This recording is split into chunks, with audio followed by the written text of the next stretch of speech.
గుత్తి వంకాయ కర్రీ అంటే die hard fans ఉన్నారు. అంటే నాలా. ఇంకొందరికి అసలు ఈ కర్రీ అంటేనే అసహ్యం వేస్తుంది. మరి ఇంకొంతమందికి ఒక్కసారి టేస్ట్ చేస్తే మళ్ళీ మళ్ళీ తినాలని క్రేవింగ్స్ వస్తుంది కదా!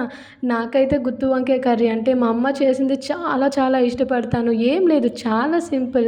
ఫ్రెష్ వంకాయలు తీసుకొని మంచిగా వాష్ చేసుకొని అసలు తడి లేకుండా తుడుచుకొని ఫ్రై చేసుకోవాలి. దాని తర్వాత ఇంకో కళాయిలో ఆనియన్స్, పచ్చిమిర్చి మంచిగా ఫ్రై చేసుకోవాలి. ఫ్రై అయ్యేలోగా టమాటో ఇంకా ఫ్రై చేసుకున్న పల్లీలు మంచిగా గ్రైండ్ చేసుకొని పక్కన పెట్టేసుకోవాలి. అండ్ ఆనియన్స్, పచ్చిమిర్చి మంచిగా ఫ్రై అయ్యాక ఈ టమాటో ప్యూరీని వేసేసుకోవాలి. పచ్చివాసన పోయిన తర్వాత కారం, సాల్ట్, చికెన్ మసాలా వేసుకొని బాగా కలుపుకోవాలి. దాని తర్వాత మనం బాగా ఫ్రై చేసుకున్న వంకాయ ఏదైతే ఉందో అది వేసేసుకొని కొంచెం వాటర్ వేసుకొని ఒక 5 ఆర్ 10 మినిట్స్ ఉంచితే ఇంక కర్రీ రెడీ అయిపోయినట్టే. వేడి వేడి అన్నంలో అలా కలుపుకుంటూ తింటే దీని సామిరంగా ఎంత టేస్ట్ ఉందంటే మీరు కూడా నచ్చలేని వాళ్ళు ఒక్కసారి ట్రై చేయండి. గుత్తి వంకాయకి ఫ్యాన్స్ అయిపోతారు అంతే.